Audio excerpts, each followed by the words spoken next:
حضور علیہ السلام نے ارشاد فرمایا، جس نے کسی شخص کی مصیبت کو دور کیا، کسی مومن کی تکلیف کو دور کیا، وہ بیماری تھی اس کے علاج میں مدد کی، اس نے کہیں جانا تھا سواری پہ بٹھا کے لے گیا، وہ بھوکا تھا اس کو کھانا کھلا دیا، اس کی جوان بچی تھی اور گھر کی دہلیز پہ بوڑھی ہو رہی تھی، اس نے شادی میں مدد دے دی، اس کی کوئی بھی تکلیف، کوئی بھی مصیبت جس میں وہ پھنسا تھا اس سے اسے نکالا۔ اللہ تعالیٰ اس کے لیے دنیا اور آخرت میں آسانیاں پیدا کرتا ہے۔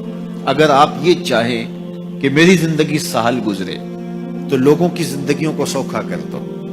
بعض اوقات ہمارے رویوں سے لوگ اوکے ہوتے ہیں۔ ایک بندہ مجھے کہنے لگا کہ بڑی پریشانیاں ہیں، تو میں نے کہا اللہ کی مخلوق کے لیے آسانیاں پیدا کرو، تو اس نے کہا میں تو کسی کو کوئی تکلیف نہیں دیتا۔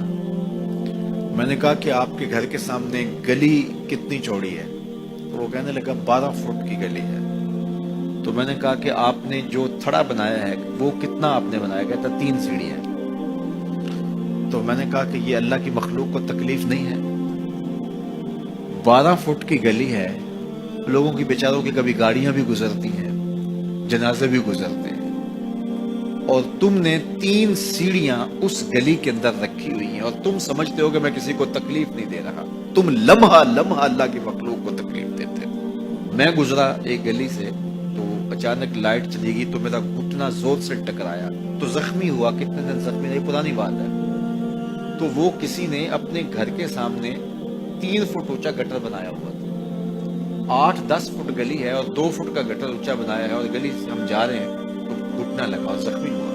پتہ نہیں کتنوں کے زخمی ہوئے ہوں گے، کئی بیمار گرے ہوں گے، لیکن اس نے اس کو ہٹایا نہیں ہے، اس لیے کہ وہ سمجھتا ہے کہ گلی پر اتنا تو میرا حق ہے۔ ہمارے دین نے تو ہمیں کس قدر آسانیاں سکھائی ہیں، کس قدر سہولتیں ہمارے دین نے ہمیں دی ہیں، اور لوگوں کی جان سوکھی رہے، لوگوں کو تکلیف میں مبتلا نہ ہونے دیں، لوگوں کو اذیت میں مبتلا نہ ہونے دیں۔ میں تو یہ بھی دیکھتا ہوں کہ لوگ 12 فٹ کی گلی ہے اور اس کے اندر دکان ہے، تو سامنے اس طرف کا جو ہے وہ موٹر سائیکل کھڑا کر کے تو اندر سے جو ہے وہ کوئی چیز خرید رہے ہوتے ہیں، تو باہر سے کوئی بیچارہ آ کے ہارن دے رہا ہو، اب کھلو جا، کوئی نہیں ٹکالی پہ۔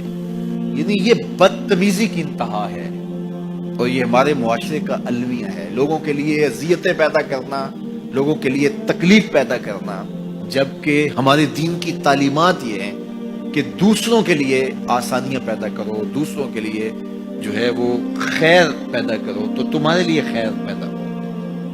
تو اس لیے فرمایا گیا کہ جس نے کسی شخص کے لیے آسانی پیدا کی تو اس کے لیے بھی آسانی پیدا ہوگی، لیکن صرف دنیا پہ نہیں ہوگی بلکہ اس کے لیے اس کے بدلے میں آخرت میں بھی آسانی پیدا ہوگی۔